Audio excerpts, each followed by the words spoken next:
নমস্কার বন্ধুরা, নিউ উমা কিচেনে সবাইকে অনেক অনেক স্বাগত জানিয়ে আজকে আবার একটা নতুন রান্নার রেসিপি নিয়ে এসেছি। দেখুন, আপনাদের ভালো লাগবে।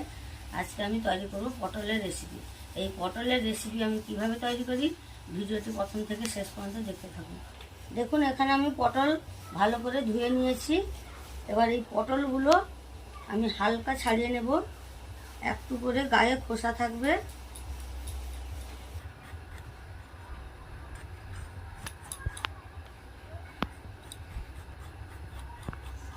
দেখুন, আমি সব পটলগুলো এইভাবে ছাড়িয়ে নেব।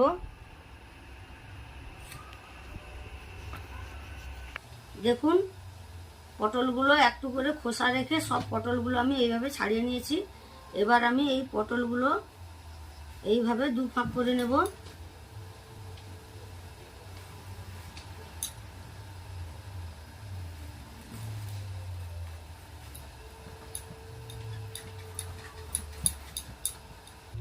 দেখুন, সব পটলগুলো আমি দু ফাঁক করে নিয়েছি।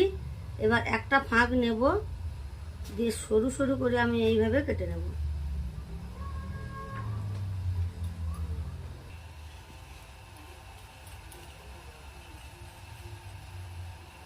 দেখুন, পুরো একদম ফাঁক করা হবে না, এইভাবে আমি সব পটলগুলো কেটে নেব।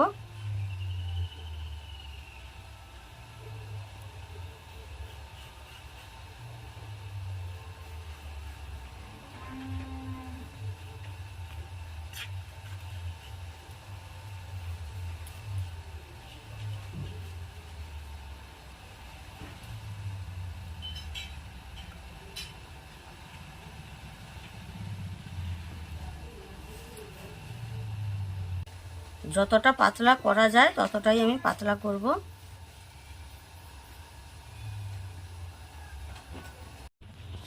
দেখুন, আমি এইভাবে সবগুলো কেটে নিয়েছি। দেখুন,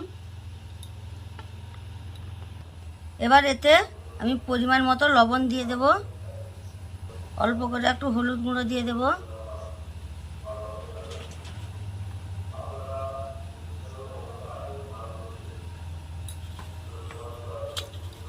হালকা করে মাখিয়ে নেব।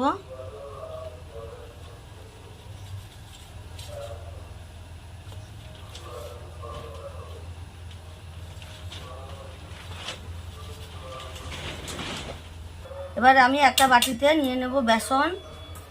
বেসনে দেব চালের গুঁড়ি, পরিমাণ মতো লবণ দেব, হলুদ গুঁড়ো দেব, লঙ্কার গুঁড়ো দেব।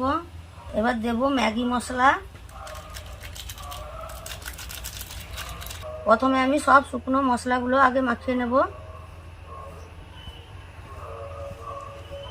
এবার জল দিয়ে, অল্প অল্প জল দিয়ে আমি একটা থকথকে ব্যাটার তৈরি করে নেব।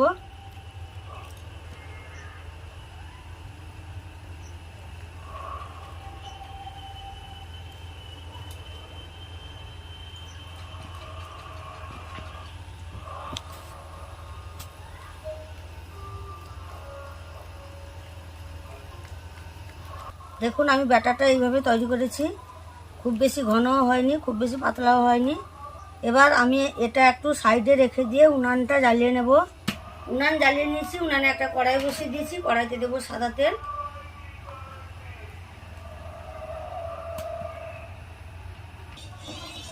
তেল গরম হয়ে গেছে। এবার আমি এই ব্যাটারে এক একটা করে পটল দেব।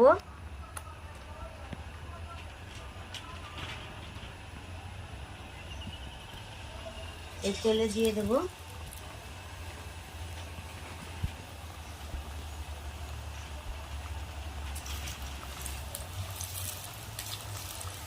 হালকা আঁচে আমি এই পটলগুলো ভাজবো, বেশি জাল দেব না।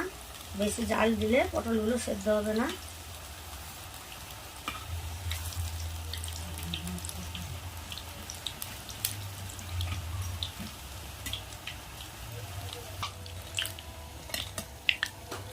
দেখুন, পটলগুলো কত সুন্দর ভাজা হয়ে গেল।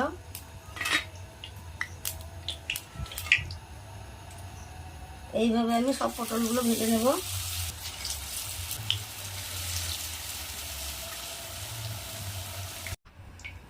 সবগুলো ভাজা হয়ে গেছে। এবার আমি তুলে নেব।